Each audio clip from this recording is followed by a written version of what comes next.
Hello, hello. This is going to be an interesting time. Bah. So, 7-day roguelike. Quick explanation of that. Every year for a while, let me just adjust this for my own sake. People come together to make a roguelike. What is a roguelike? You have a little character and he goes around and dies. That's about it. I am the school of turn-based... That doesn't look like a good one. Of turn-based... Mostly permadeath. I have some interesting ideas to go around with this and explore a theme. This year they decided to blindside us with the most awful theme of... I've made Minesweeper roguelike. They've actually have made Minesweeper roguelike properly, but I've made one in the past. But anyways, the theme this year, which completely upturns this entire competition, quote-unquote, is roguelike. So yeah, I have to try real hard to fit this theme in. I think I can do it, though. So anyways, I need to figure out what I'm going to do for this entire week. Now, this stream isn't going to be too long, but I plan to do one tomorrow and have basically a 3-hour preamble to make sure I have everything in order when I start. And then try to do the stream for far too long. I may quit in the middle to, eat something, other such things. But, yes. I plan to do this for the entire week and end on next Sunday. Roguelike. Yes, it is truly the main problem is that it gets mixed up with, anthropomorphic bats and makeup. Anyways, without further ado, can I bring this to the front? Yes, I can. The holy spreadsheet.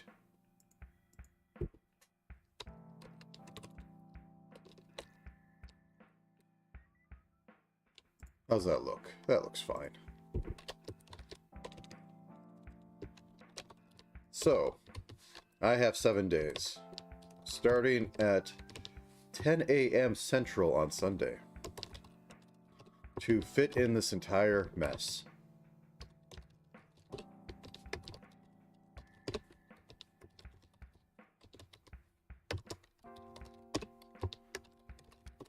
For the most part, Sunday is going to be me making sure everything is in there, so it's almost a throwaway day and making sure that the EXE compiles. I don't consider the EXE compiling to really be part of it, because that's deliverable. Otherwise, I have to figure out itch problems when it comes to uploading stuff. So, final test pass. Finalization. That may not be, a 10-hour, 12-hour stream, but...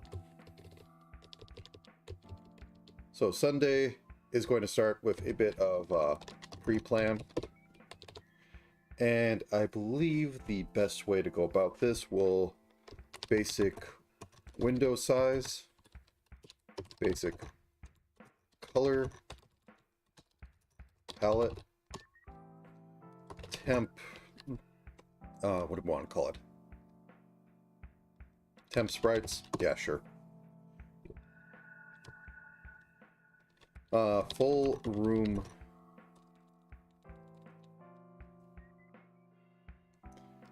When I say room, I want to make room scene. So I'm only probably going to have one room scene and I'm just going to update it. I don't know if I'm going to use 2 tile maps on top of each other, or if I will be using sprites on top of a tile map, because I don't want to put 1,000,000 sprites in this, or 1,000,000 sprite objects and try to control them all. So, okay. Basic level gen. We'll need to have that. Basic bump to attack. And level transition. That seems like a good amount of things to cover first day. And you know what? Because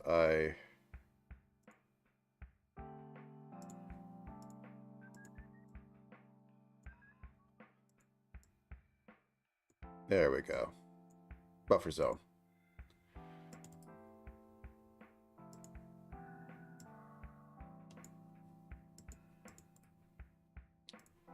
Now then.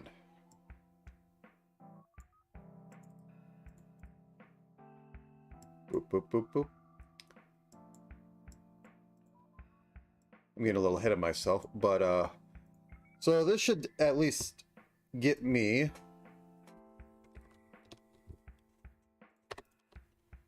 I have a room. I should put basic GUI. Yes, basic GUI is going to be needed. Basic GUI. Now, I don't really have a lot when I make these, but it'll be needed. So I'll have a room. I'll have a guy. I'll have a bunch of tiles to go on. Boop, boop.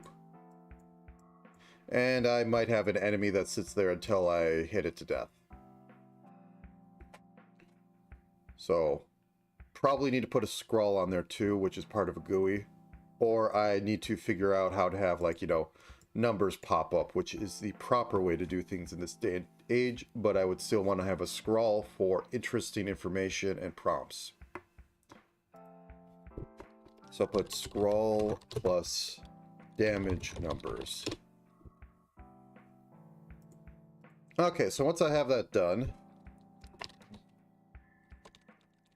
multiple levels, and I will say about midday Tuesday, first run test. It's good to have lots of testing in this. Multiple levels, enemy AI. I should be able to use basic A star. I looked into it in the past and it wasn't that bad to set up. I'd even set it up off of a tile map, and if I combine that with some other things I've used in the past, I should be fine.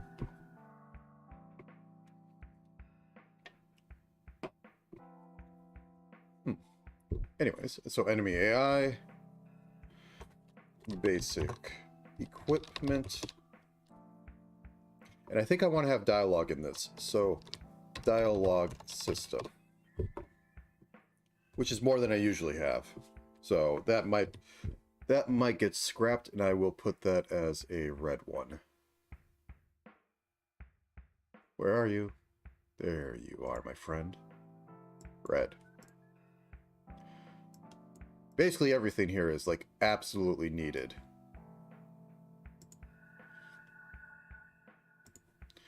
This is needed. Okay. So from there, I actually let me bring this out.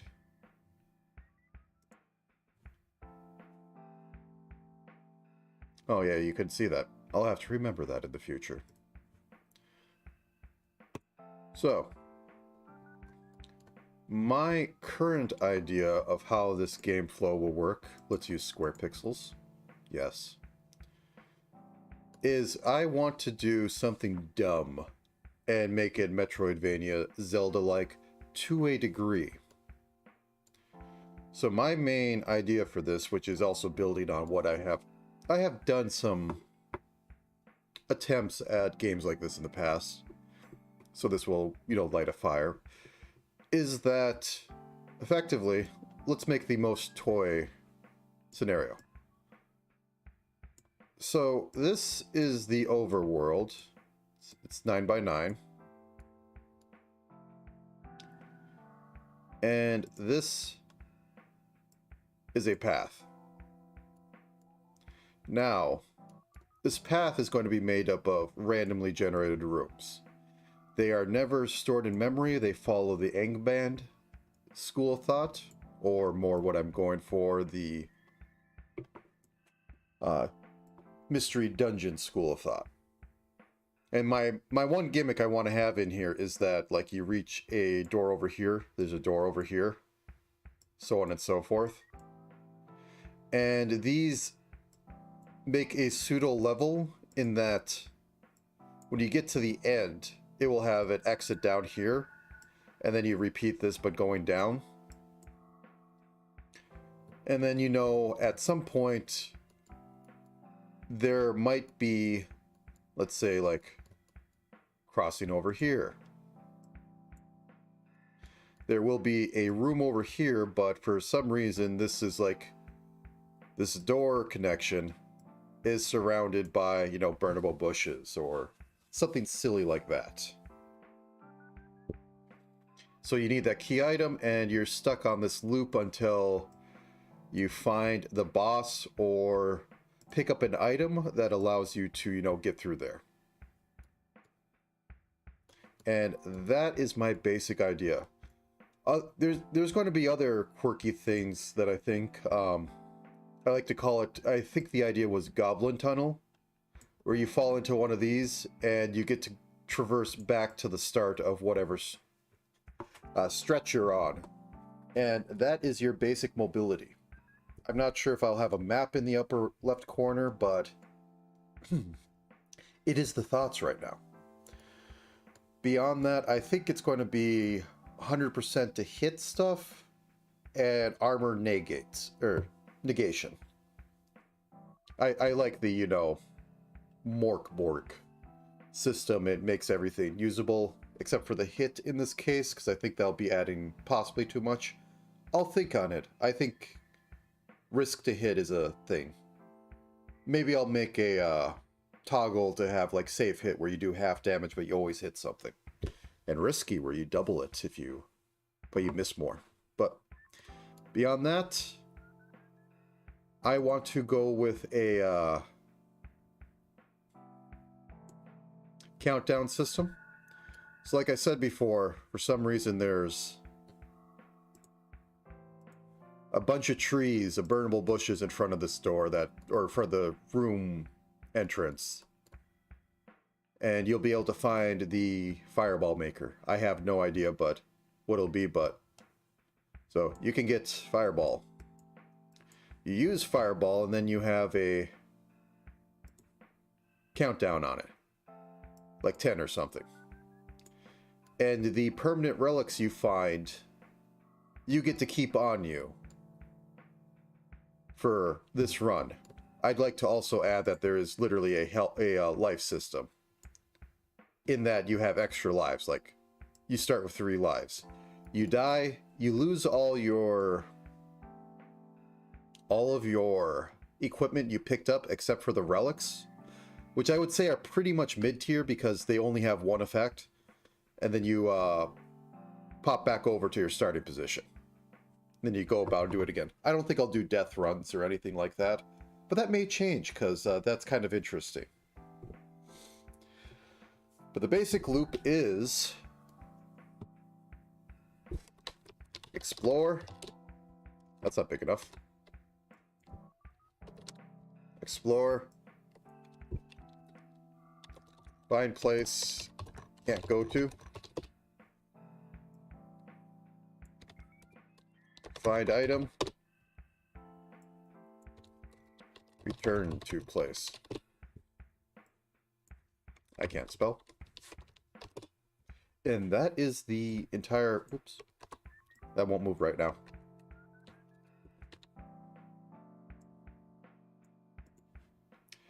And that is the basic thing.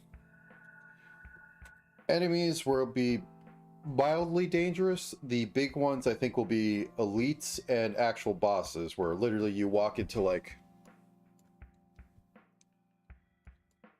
say that purple down here has the fireball.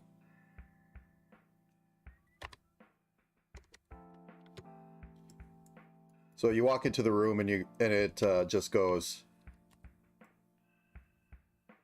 hey, monster, or there is a boss here, and the boss will drop, you know, the fireball maker. My only thing on that is if people don't pick it up, is possibly just to respawn it somewhere in there so you aren't locked out. Probably put up a big message on the dialogue saying, hey, pick this up. But that is my basic idea for this. Whoops.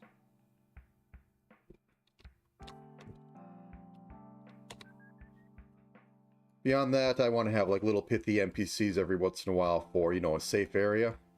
You know, the good old-fashioned bonfire. Possibly have some barter going on, but I think I want to try a little bit of lore drop. What that is, not quite sure. I'll probably roll things. Okay, anyways, back to the spreadsheet. Alright, so with that, basic overworld. By overworld, that doesn't mean a lot, but yeah.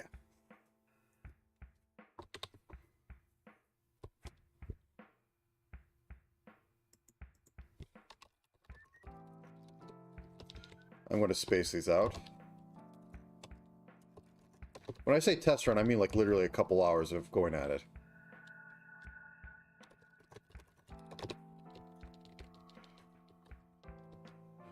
Okay, and by here we should be finalizing GUI, because we have everything.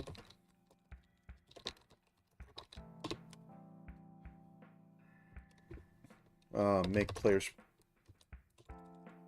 Make sprite... Starting sprite assets. Make basic...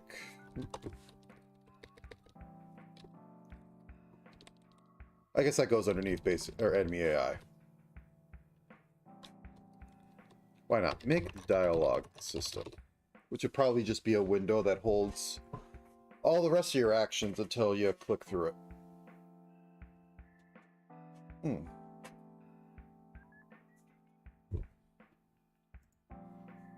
So Tuesday.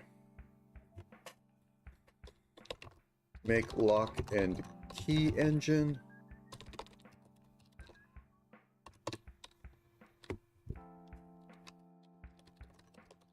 There, that fits better. Lock and key being the basic sort of, you have thing that burns bush, go back and burn bush. Thing that burns bush must be obtainable by exploring. Though I think in this, you'll be able to find stuff that allows you to skip, but that is intended and somewhat risky because it's aping Zelda a little bit, so every time you get back to such a junction, you're going to need that sort of item. If it's attached to, like, a weapon, fine. If it's... Actually... Consumables. Have to figure out how that works. Probably the keys of 1 through 10. Or 1 through 0. Consumable. Equipment... I'll say Wednesday can be advanced level gen. Thursday, cry. Okay, we gotta schedule the cry time. It's got equipment, advanced enemy AI, and boss and boss drop. Which fits into the lock and key system, but to test the lock and key system, I will be just dropping it on the map.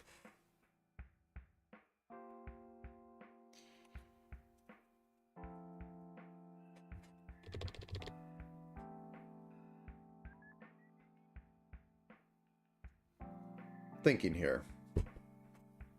What else can I fit in? I know this doesn't seem like a lot, but having a plan is better than not having a plan.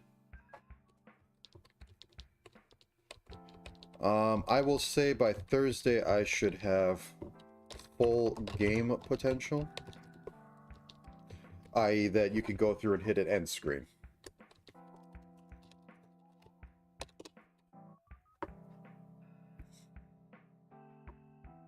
I'll say that goblin. I'll call backtrack. Backtrack tunnel. Have those set up. I have to say, yeah, I can say this.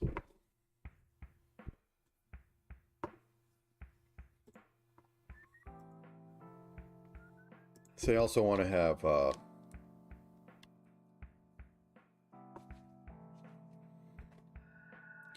so I call equipment and consumables. I'll also call it the relic system. Semi-permanent items. I don't even know if I'll have proper level up in here, but I think the equipment should be good enough. But if we're going full Zelda,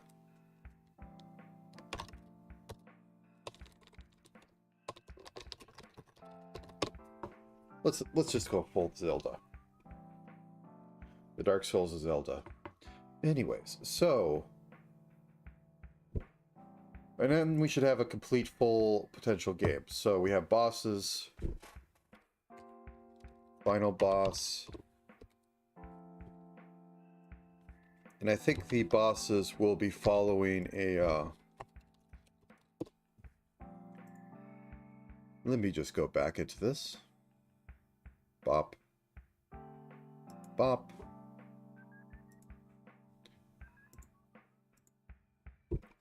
So the bosses, my main thought is that normal enemy. Normal enemy does one thing. Normal enemy walks towards you and then tries to whack you unless it doesn't. But it basically only has 2 routines, possibly 3. The boss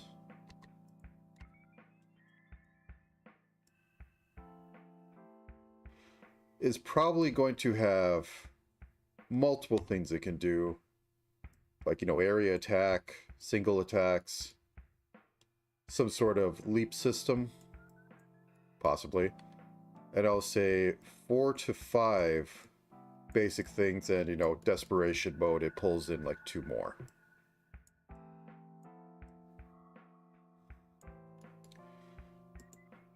So let's go back here and, oops. Because I like that sort of idea. I don't know how well it'll implement into this, but it's there.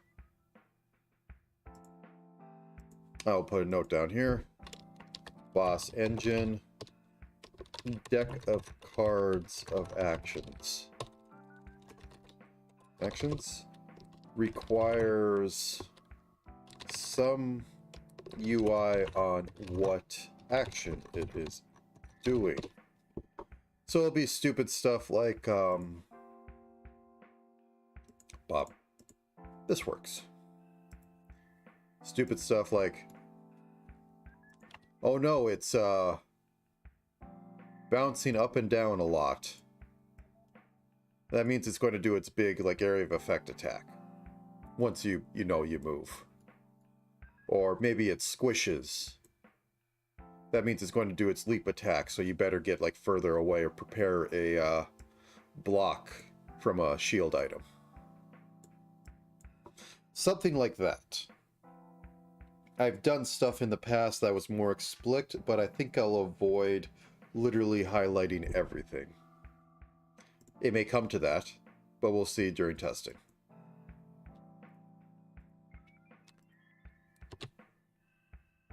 So, okay, we have a final boss.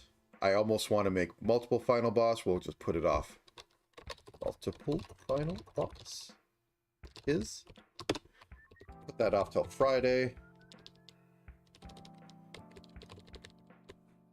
Polish. Polish. Super polish. Probably spelling that wrong.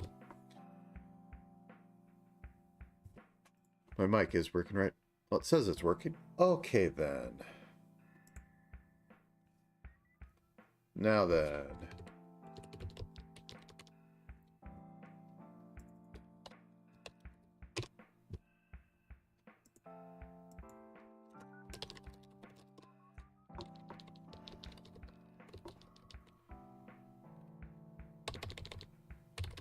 Okay, and screen.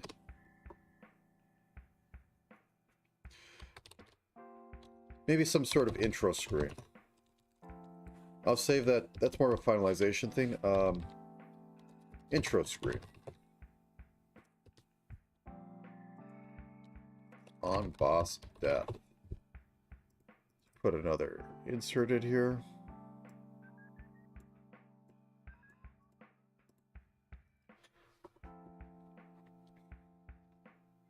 Actually, we will need a title screen. Intro screen slash scene.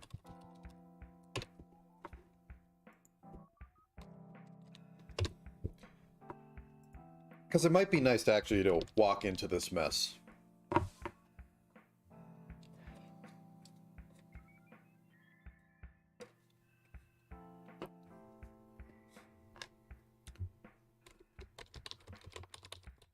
Okay, I say by now I want to have all key and lock puzzles.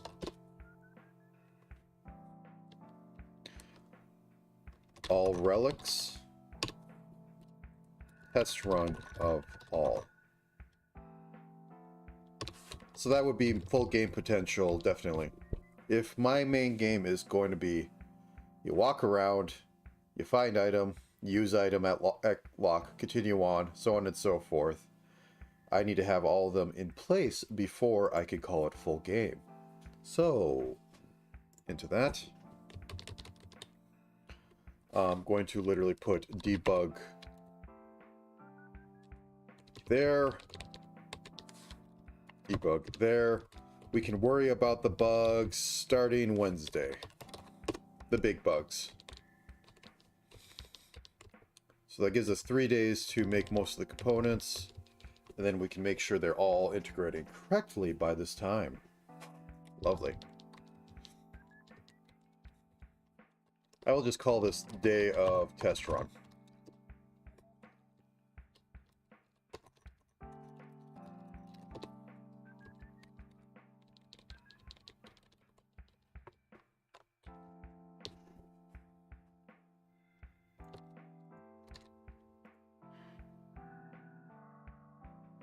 No worries. I don't know how much you missed, but the main takeaway is,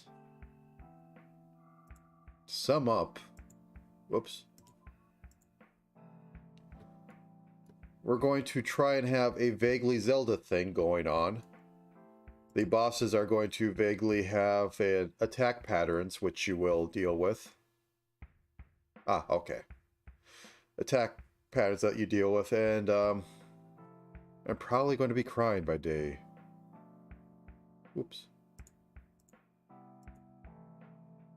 By the Thursday.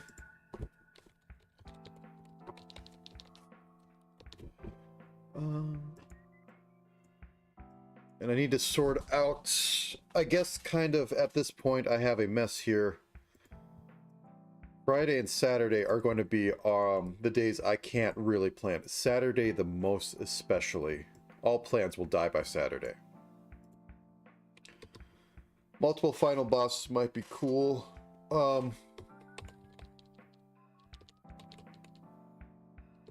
Yeah. NPCs. So actually, let's make a pillar list. Big items. Fake Zelda map, which I have explained. Lock and key with relics. Relics can be replicated by normal items. Items that are lost on death. Multiple mid-bosses. Bosses have... I guess it would be a Kingdom of Death, or, you know, big board game deck engine. Where they have cards that they go through. Bosses also telegraph what they're in. Cool down equipment. And... plot? In a perfect world, I would be, you know, sprinkling about NPCs that do the FromSoft vaguely hint at what's going on, and you meet up until you find them dead or fight them to the death. But I doubt that'll be happening.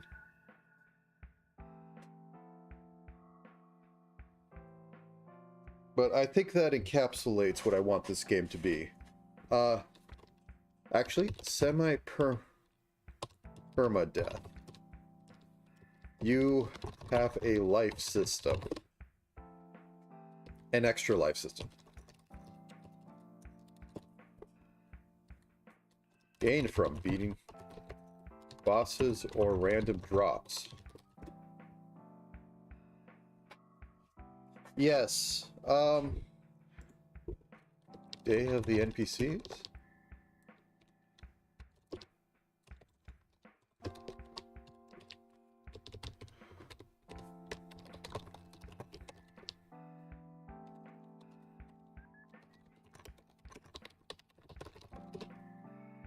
Something like that. Like, my current mad dreams is that you get into not, what was it? What was it in Dark Souls? Firelink Shrine? And you find the princess or prince of the area, and I'll be basically randomizing what it was. Yeah, probably not get into that. You talk to them and they drop a bit of like, oh, welcome to the land of mists. It's terrible here. I guess you're looking for something. And maybe have more dialogue pop in as you defeat bosses, because I love that system.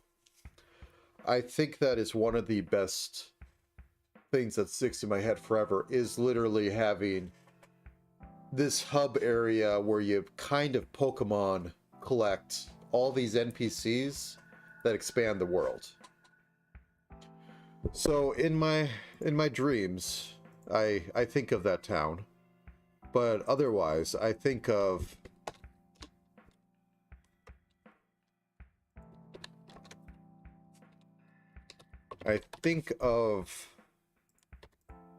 this starting area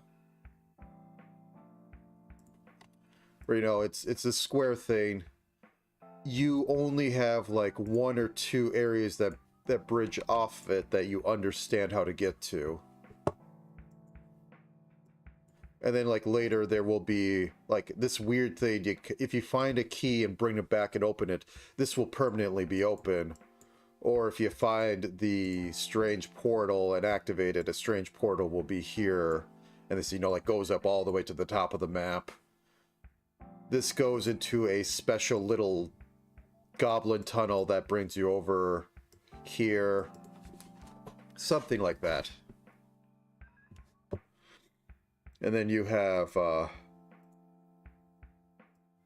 prince, princess, whatever royalty here that goes like, hey, this place sucks.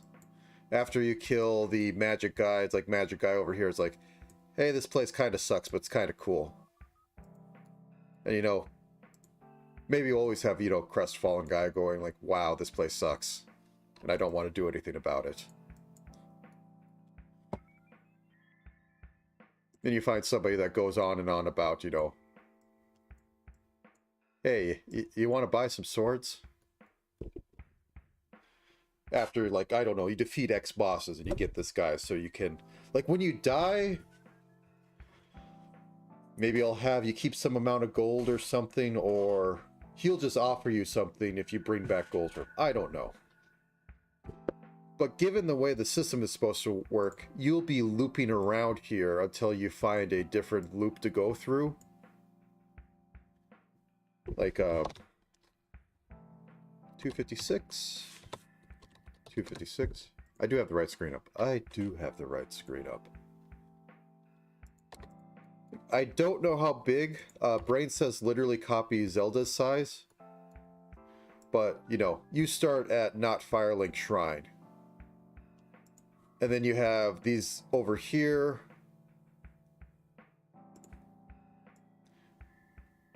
And it goes to all these areas, and like its default path is that it goes down this way, and then has a default path that it comes back this way.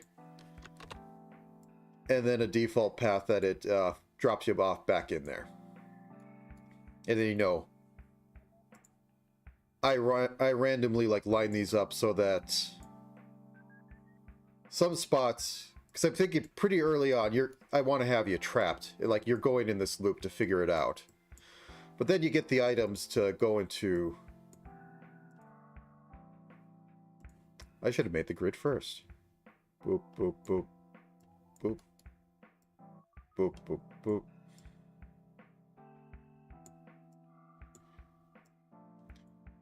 Then you find the other loops in like more hostile places where I will probably drop in, you know, NPCs that can give you... Oop, that's not a right color. Stuff like that. And I will say these aren't like mono-directional. It's just once you start going right, you're stuck going right until you take a different path to either go backwards through a goblin tunnel or you go off into a different direction. But if you get down here and then like you turn back, or most likely at Firelink, not Firelink, you go this way and you just go on your default paths, you end up back here from there. You go in this way and it's the other way. That's my fever dream. We'll see how long it lasts. Anyways. Bop. So let's talk about weapons. Basic medieval weapons. I think I'm going to be just going with prefix, weapon, suffix. Most of them are just going to be like, you know, D6 or whatever. Then you have some ones that give +1 damage, +1 defense, or +0 to 1 defense, because, you know, yeah.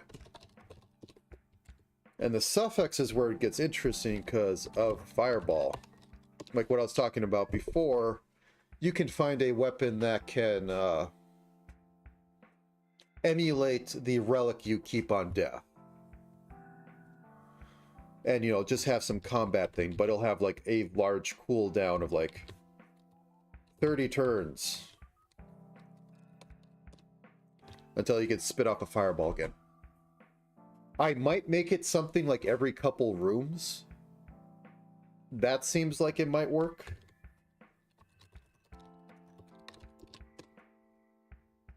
Or like I have a stock of 4 of 4. Whoop. 4 of 4 or 5 of 5. Recharge 1 every few rooms. This one encourages you to wait. This one screws you out of some things and you never use it because you don't have any, you know, you save till emergency, then everybody dies with 12 potions on them. This one's the best balance, but you can still spam it and you can still, you know, burn the bush to continue on. So this is probably the best one to go with.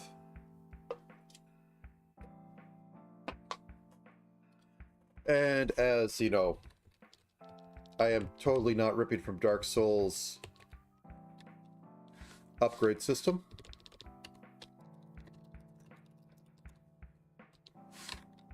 Because you had your, like, your standard fire, ice, well, not till the third game. Holy, plain, whatever they were, where you find the stone, then you slap it onto your weapon. That might be a cool system, and also give a little bit of little bit more risk, because you're going in and you're upgrading these weapons so that you can fight the later bosses. Actually, that's a good note. Storage NPC? Because a storage NPC makes sense, because you collect stuff you don't think you're going to use, and you have a limited inventory. So you're looping... So you're going around. I am using the not Excel squares for this. You loop around, you find a good item that you don't want to have a use for, but could be used later. You go back to not Firelink, drop that off, and then continue on, because then you die, you come back, you equip that item, and you could actually get back into it, but you're down 1 life.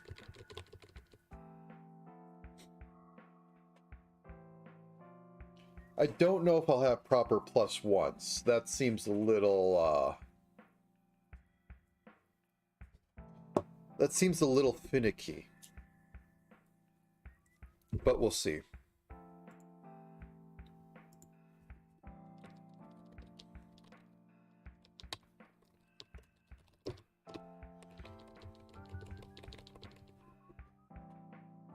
Actually, NPCs. If we're going to talk about NPCs, might as well plan them out here. I'm not doing much else today. So, plot, royalty.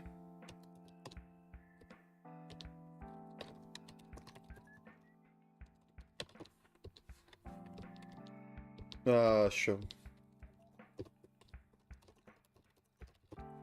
So, the reason why I want this to be like semi-progressional is that mostly because of mystery dungeon type games and Sharon the Wanderer, where it's expected you died, you come back and things change at the main town, or now you're able to like skip the tutorial parts, quote unquote tutorial.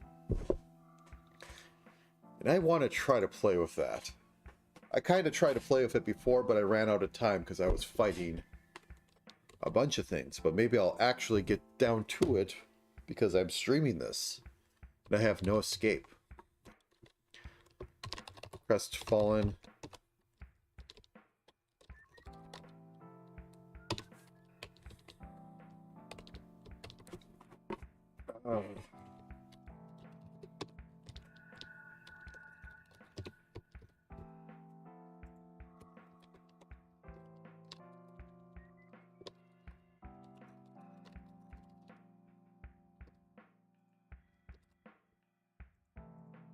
Playing about world.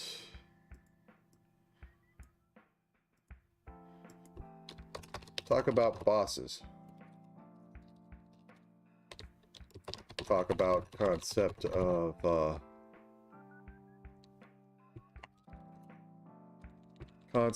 extra lives. I'll have to fluff them in some way. Areas you've been to. That's a good thing for Crestfallen.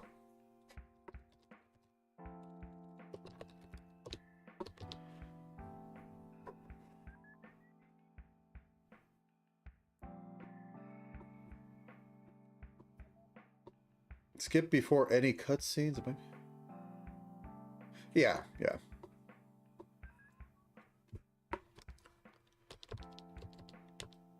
Smith.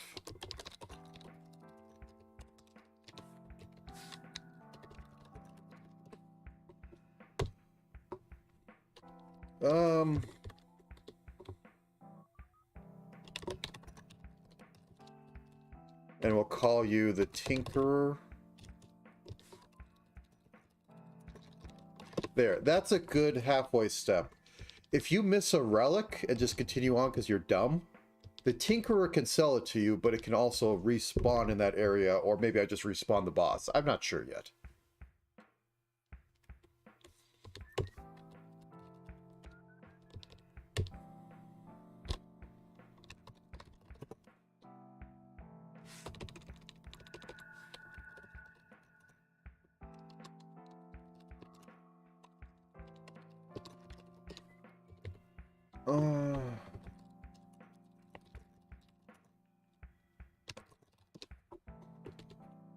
The seer's a little after the fact, but you have to point it out.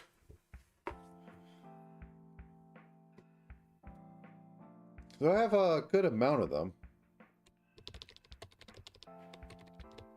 But I really want to randomize them somewhat.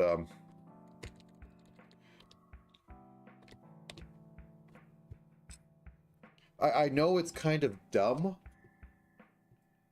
but I would like to be able to... Actually, if I'm getting this deep, I don't know if this game is like 2 hours long. Let us say Wednesday save system. I will probably look up how to save stuff tonight, but I'm guessing if I make a class object with all the info in it, I can serialize it to a text file and it should be able to read.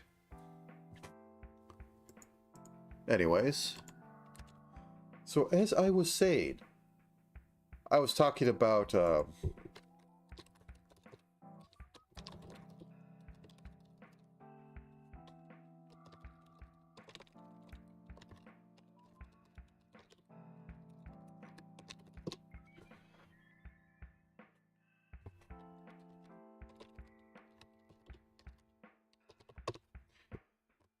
Smith can so just a little bit of flavor and for confusion when you completely die and restart the game.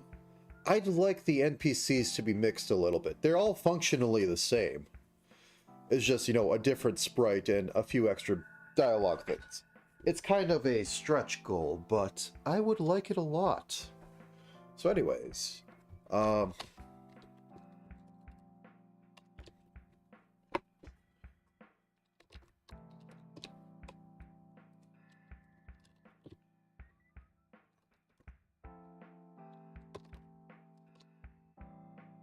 I don't know about a variant for the Smith.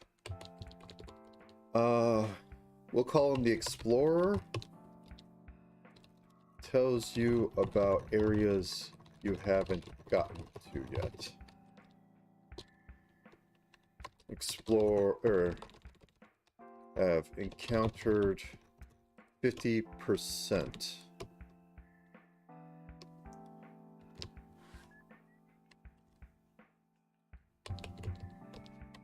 Literally tells you that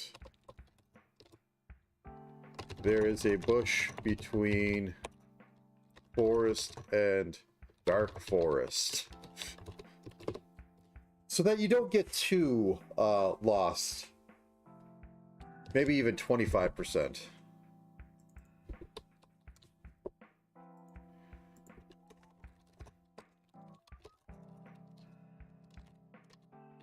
Tells of a new areas to explore. Yeah, that seems about right. Okay, so we have most of that. Can I make a new sheet?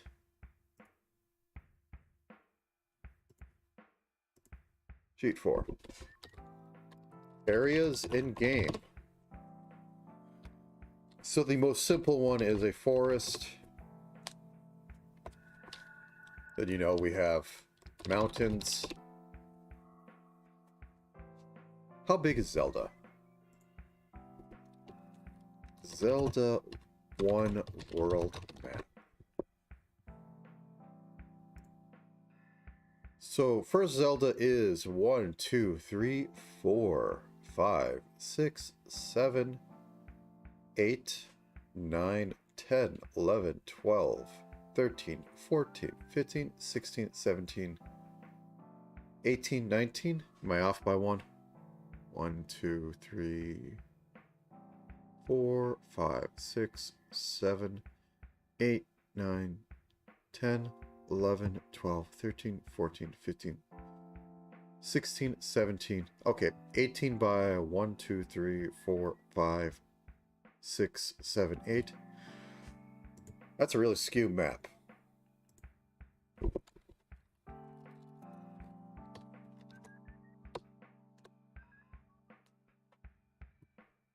How many regions would I say that is?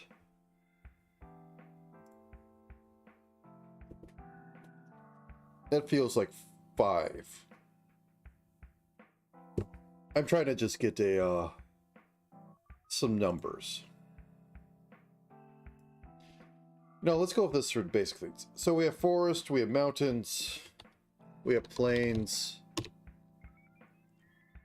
evil swamp. Insert the Dark Souls meme here.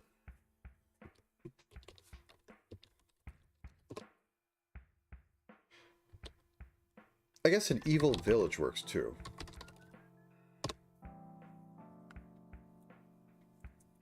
No worries. I'm ranting on. I'm just trying to figure out the sort of theming of stuff I should have go on. Yes, very much stay out of my swampu. But he loves his swamp. The swamp and him have a pact.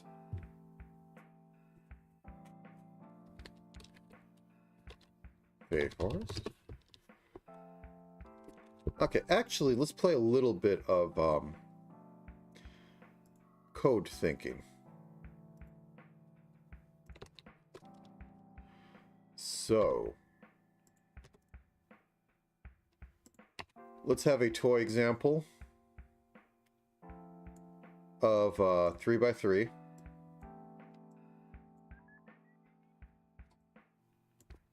And let's say Firelink is up here. So this has a already set what it is doing. So what I can do from there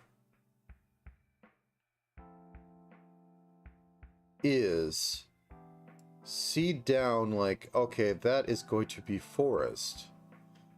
This is going to be plains. And then they fight for which one gets which thing. And from there,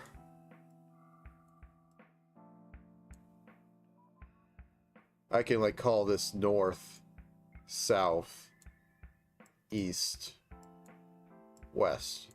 Actually, you know what? I'm silly. I drop at the corners, and then I get them. And then, like, it fights over which one of those gets it. And these are all considered one thing that are unbroken. And these can be their own separate chunks. Something like that. Then every once in a while I have to drop in like, hey, this is a dungeon entrance or something.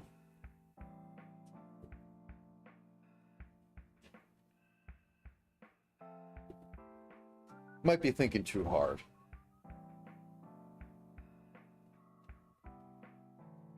But it's going to depend on how big the map is. Which is definitely something I have to figure out. Whoops. That doesn't work, right? Okay, I have the right window up. Oh.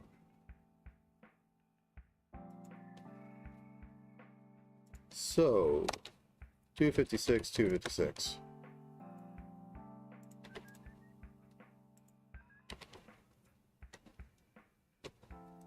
If I want to have a slight amount of time on this, it needs to have some size. But I don't want it to be too big that I get lost in minutia. I'd like to say there's at least 7 fights, so we need to have, or 7 bosses, so we have to have more than 7 squares at the very least. 8 including not Firelink.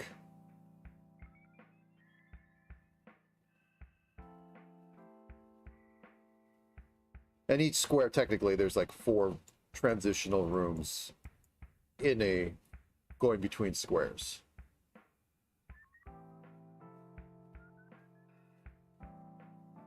So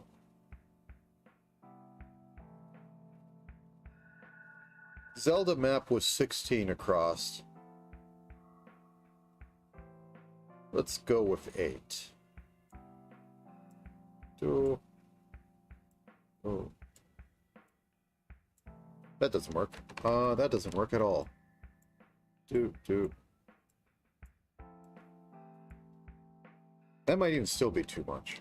So if we go 4 across, let's just say 3.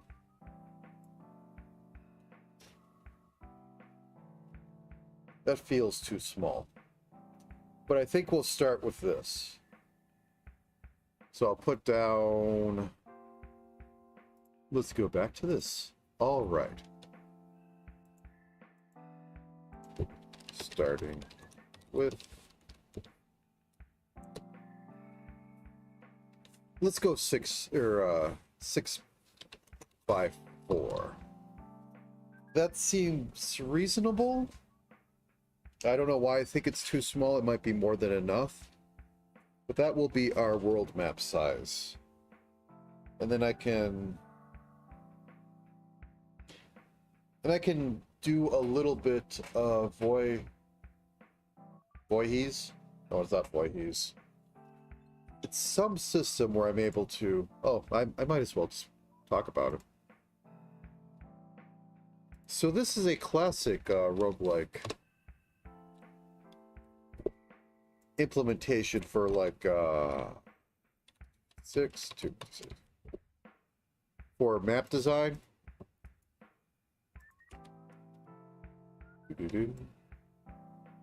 You have a grid. And then you drop seed information. You say, this is red. This is blue. This is green. And then through tallying up how close each tile is, which usually comes out to something like this,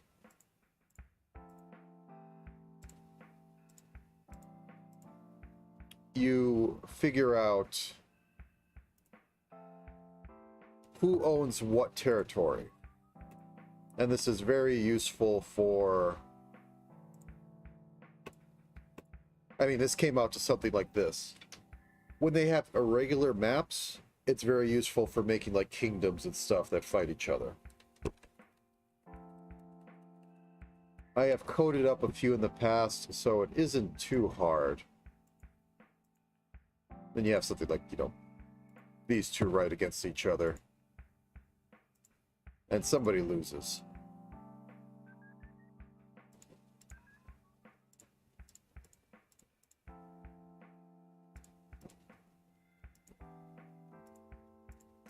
Actually, this might be closer to him. Anyway,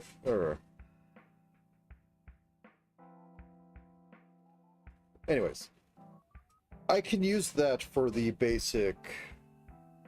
Where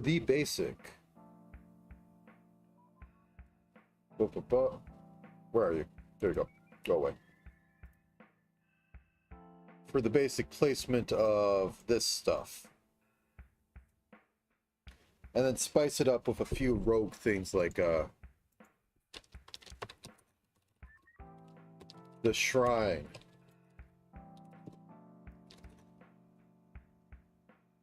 The tablet hill.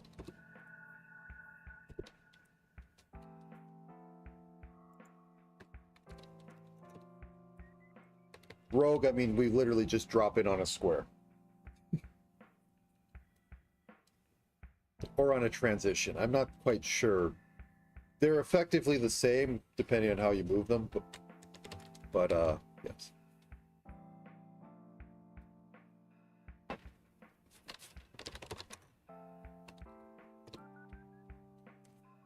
Monster Zoo's a joke, but it might actually be a thing. Evil... like a store that has monsters in it, and you do it like Sheeran, where you go in, you drop money, you take the item.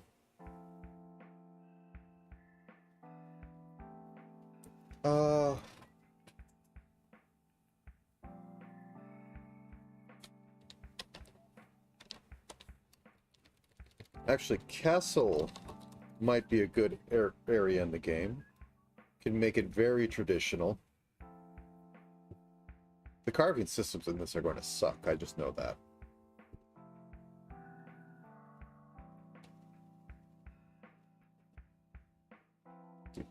And that can also like work back into our wish of NPCs.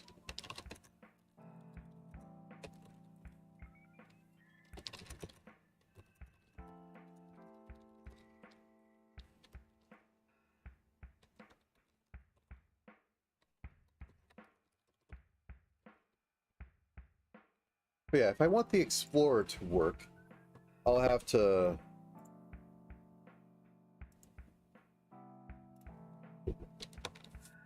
I'm making a lot of these tabs. It'll literally be you go into an area and it goes, you know, the classic swamp place that kills you. floats up on the screen. Why are you up there?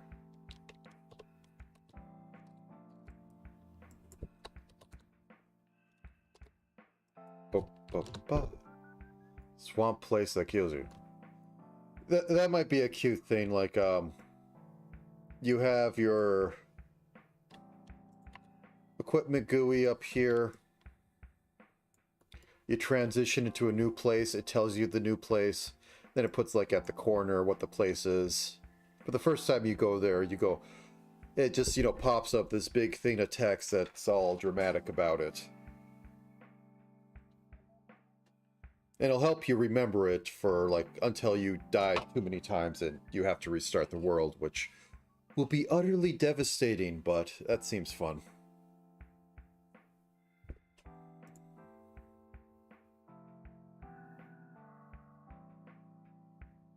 Yeah. Big text the first time. Okay. Let me try and just think a little bit here. So, we have our basic sort of areas. We want to have a few rogue areas. I guess the end game has its own special area.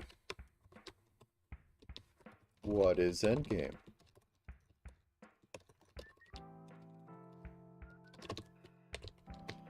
I guess that could be castle, and we could have this be like literally fortress. Evil town? Oh, well, evil village, evil town, same thing. Basic one is always like castle, ritual ground, evil cavern.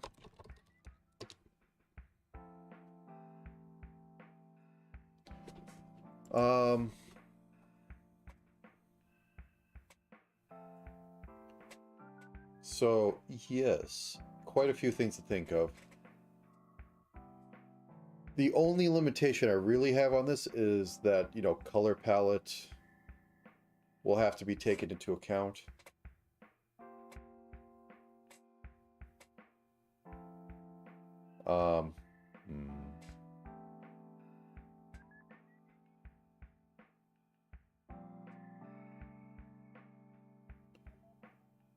So yeah, don't want too many places more than the color palette I have. Or at least making tile set for it.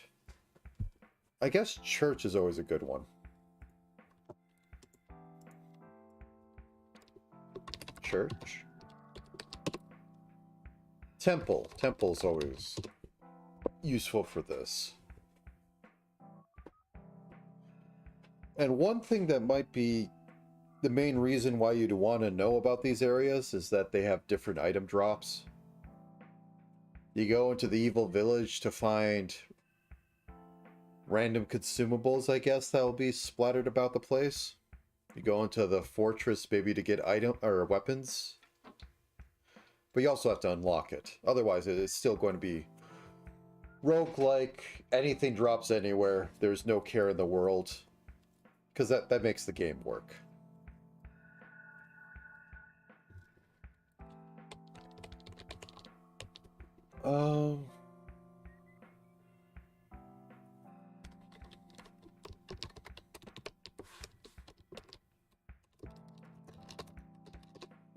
Every place needs an evil meat zone. What is it? Also volcano? Yeah. When I say rogue, I mean like they don't get fit into it. You don't have a bunch of volcano next to each other, though that might be funny.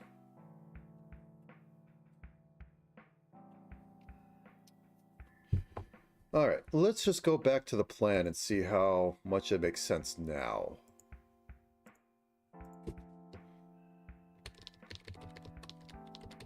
So Monday, or Sunday, we get in, we do the pre-planning to literally look over this list. I set up the project so that I could start coding exactly at 10 a.m. I get the basic window size. It's probably going to be smaller than most games, or either I'm going to figure out how to upscale it.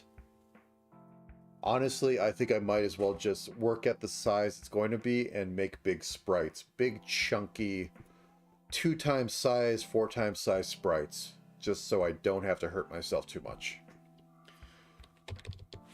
Make the room scene, which is just going to be a tile map and an engine to place, to have the camera move around. Fog system. I like fog systems. What can I say? Basic window size, make the temp sprites. The room scene, which is just going to be a tile map with a way to put sprites on top of it. The basic bump to attack, i.e. we have controls that move around. And then level transitions, which is pretty much going to be, I put a black screen up. I reformat the area. Excuse me. I move the tiles around, I move the sprites around, I put stuff back down. Our basic output system. That all makes sense. This is technically a game at this point. Get over here. Multiple levels enemy AI may come in when I do the basic Sunday stuff. Basic equipment so that I can have my sword and shield. Will it be shield? I might as well go down the full equipment list. I probably... Yeah, I may not have shields. Besides as a piece of equipment that can be used to block attacks. Like literally something that takes off next attack that hits minus 20 damage. Excuse me for a second.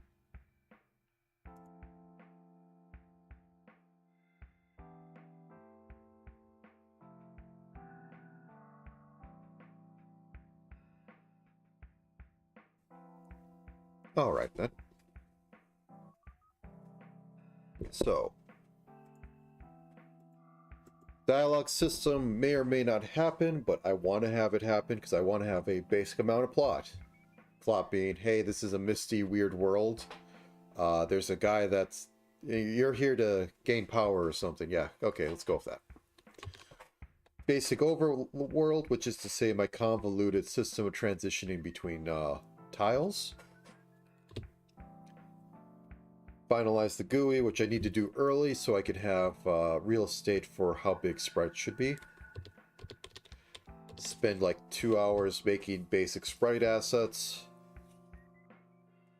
Most of them are just going to be, you know, random, weird human guys. I think I have a theming I want to go with. Dialogue system shouldn't be too hard. Fog system shouldn't be hard. It's quite literally hide any enemy that is outside of field of view, which I can cheat well enough, but may drop, don't know. Lock and key is what will kill me, but I think that I can do it well enough. Technically, if I generate everything from the start, and I go, I hit this place, I will drop key some distance away from that in a place that I already know I can get to. Everything becomes fine, but hey. Consumables is only so that I can figure out... It might even just be part of equipment. Because I need to figure out how I am going to rig this system. Semi-kept items, that will be easy enough. Relics get their own slots. That might be a thing to brainstorm on. Bosses are enemy plus. They will drop things, guaranteed. Make that engine. Backtrack tunnel is just something that kind of cheats at how it allows you to transition between areas. Big test. HP up parts. Yeah, that seems fun. Simple to do. Advanced level generation. I have to vary it up or people get bored. Advanced enemy AI, which is to say AI functions. Squash any bugs that have come up. Final boss, which is to say a basic boss but has multiple stages. End screen for when you kill the boss and you light the fire or you walk away. Do a proper couple hour second test run. make sure I have all the items for my lock and key puzzles in all the situations that can be used. All relics, test run of all. Save system. Oh god, what am I doing? The game should be basically feature complete, and I'm getting everything in here for the next 3 days. Like all the major systems, I'm just adding little crap to it at this point. After here, I'm not going to even bother planning besides saying I need to have multiple tests. Need to think about all the bosses. Final tests. Final stuff. That seems to work. So, insert sheet after. Relics. So, fireball relic. That's a thing. Burn bushes. Hit target. Across gap. Push relic. Can push blocks.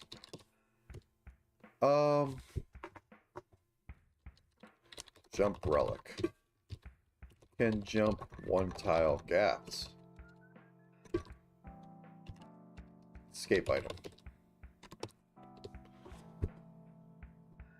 What other ones? How many items were there in the Legend of Zelda 1?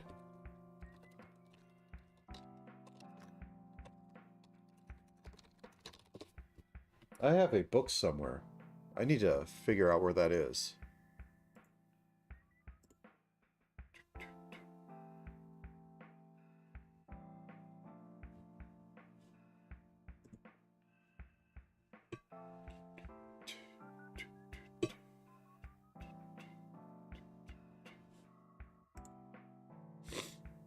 That's the wrong Zelda, but that works. So, bombs. Yes.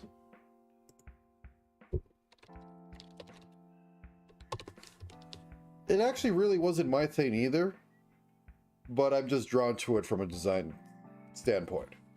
Like the first Zelda I beat was 64 in Majora's Mask. Then I had like some of the Capcom games.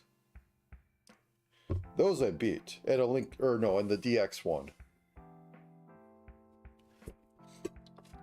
Blow up tile.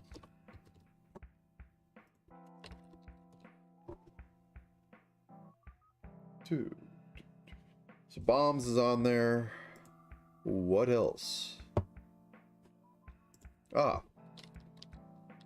Damage immunity relic. Not die horribly for turns. And zone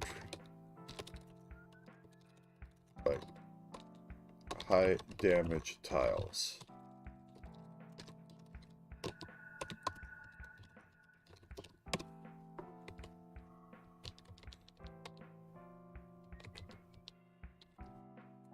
So this one will be easily achieved.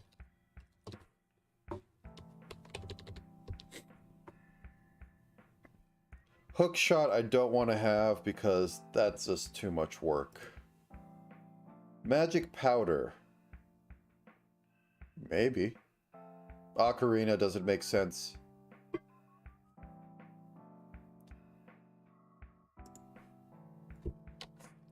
Hammer might make sense. Toggles strange switches.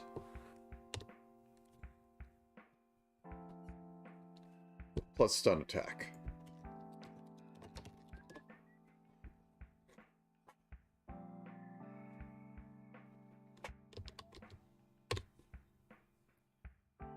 So going back to this other sheet.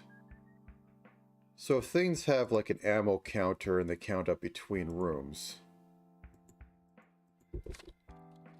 Cooldown of after use. So you just don't spam them. That seems fair. Maybe. Whoops.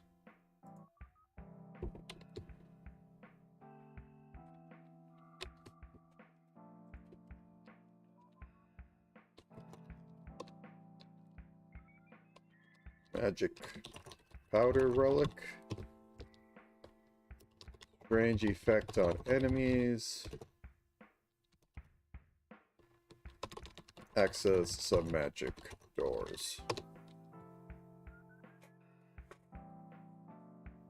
1, 2, 3, 4, 5, 6, 7.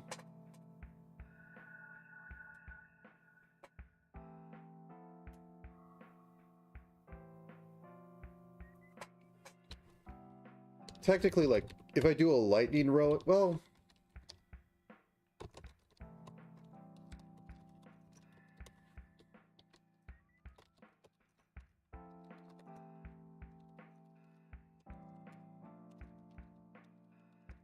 it's different enough. It is different enough. So this one, you deal damage to something you can see. This one, you deal damage to something in a line.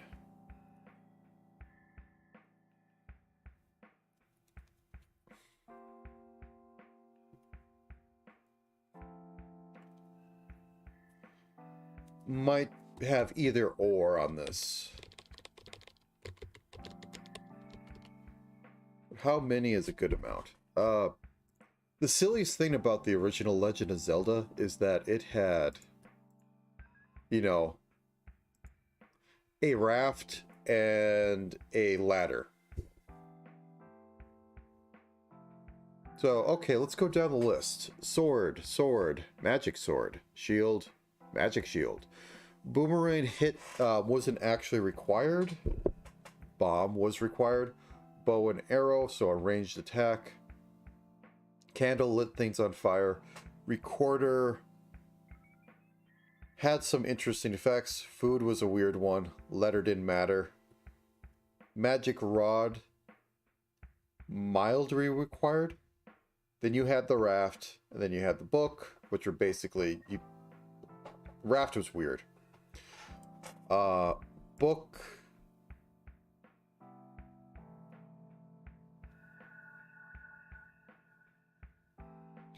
Actually upgrades the magical wand. So upgrade step ladder. Yeah, that's the one that always gets me. The step ladder literally just let you cross one gap tiles of water. Really weird.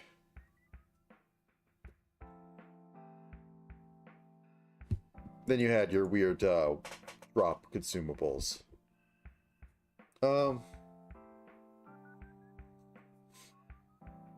This might just be enough. I might be overthinking it. So I think I will go with this for now.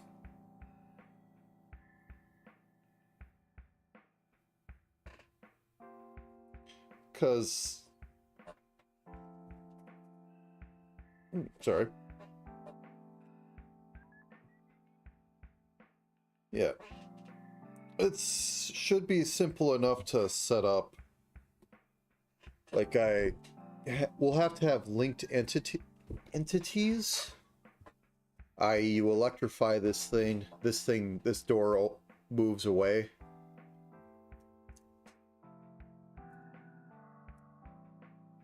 Might cause some issues, but, yeah. Or I keep them in one entity. You electrify this thing, it slides down so you can walk past through the transition.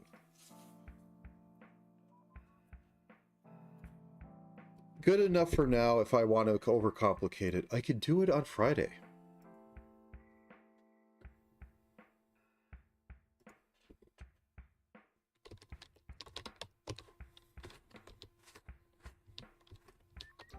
Forest.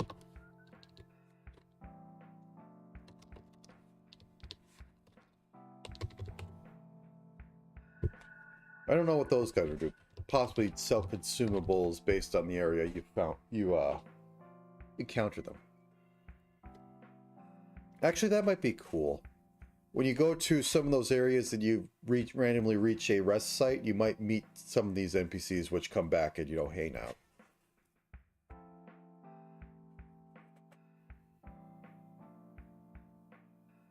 Okay. So I think I have a battle plan. I have a theming of roguelike. I can't believe they foisted this upon us. So how are we supposed to work with roguelike? Utterly impossible. But it should work out. The main problems that I am going to have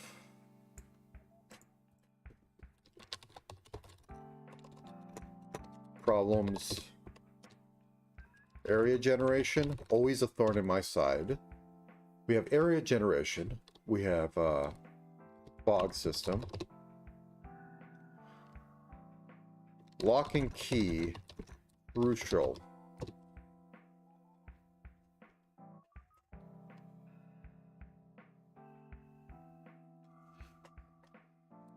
You know what? I just realized something. My idea of how the system worked is kind of like Darkest Dungeons, because you travel the hallways, and that's effectively what I'm having between the room points. Kind of funny.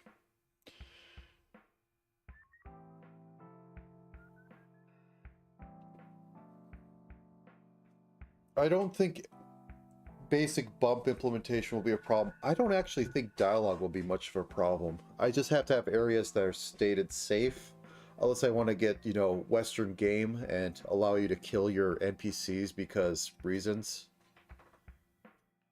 You know, kill them for their special one-off item, which you then don't use. Or then you use for the rest of the game.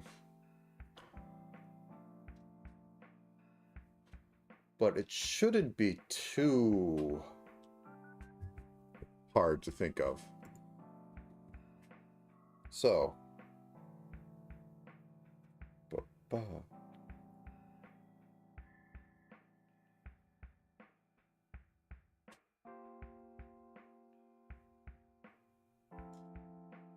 No, I'm kind of just stalling here, but yeah.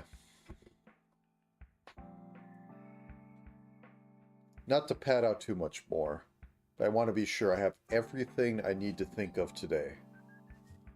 Boss engine I don't think will be too hard because it's literally going to be a stack of variables. Now it might break, but I think drops are going to be fine. Lock and key is going to be the big one that screws me over. Basic generation is going to be the one that screws me over. Informing players on the area they're in might be the one that screws me over.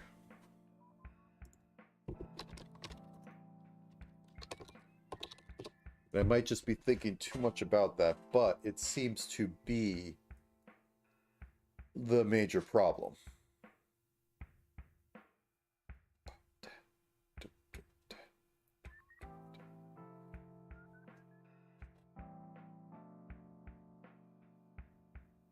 Okay.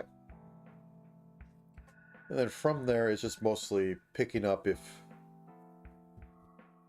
You know what? Okay, I'm going to go on this basic equipment. Figure out if armor is necessary. So Tuesday will be the day I figure out if I'm going to use armor or not. Because it might just be a little more than what's needed in there just because armor is armor, and armor I think is fun because you need to plan a little bit. Storage system I think is going to be needed in this game.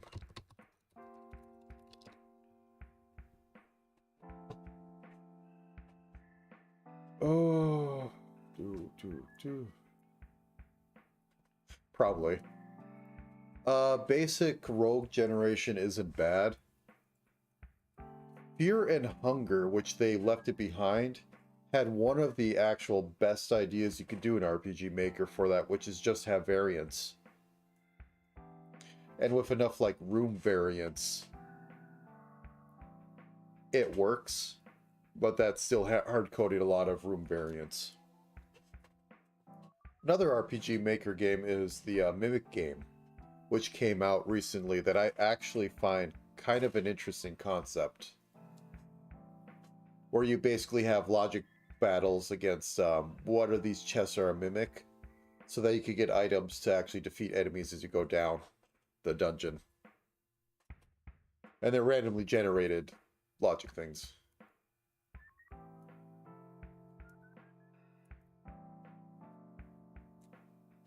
That's the Shirin the Wanderer, aka Mystery Dungeon type.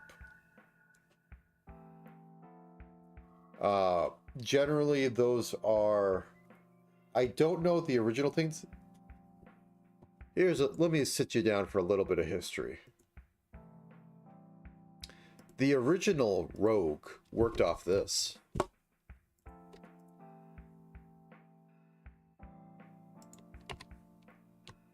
Yeah.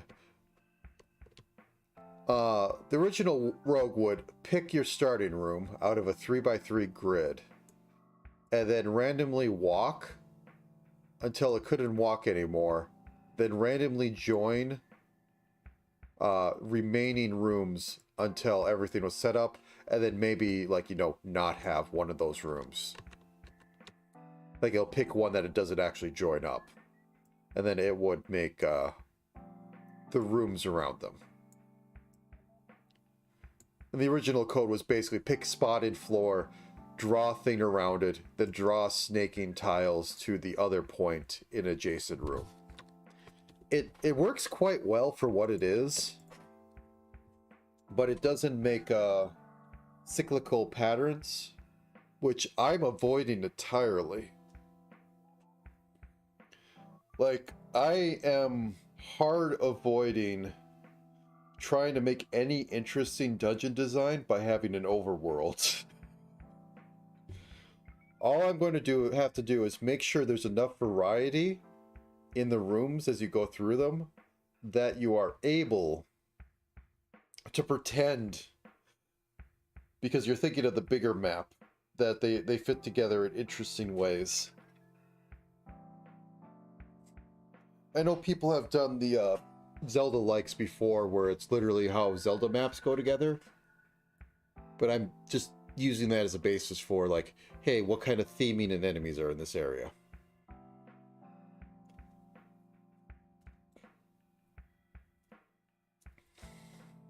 Okay, I have done this for an hour and a half. I need to attempt to do a little bit of laundry, even though my dryer's on the fritz, but I'll work around that. So I think I'm going to call it a day and ruminate on how terrible of a decision this is, and possibly make a few thumbnails. So with that, I'll let you off to the rest of your day, and see you tomorrow. Boy, this is going to be a lot of tomorrows. So until then,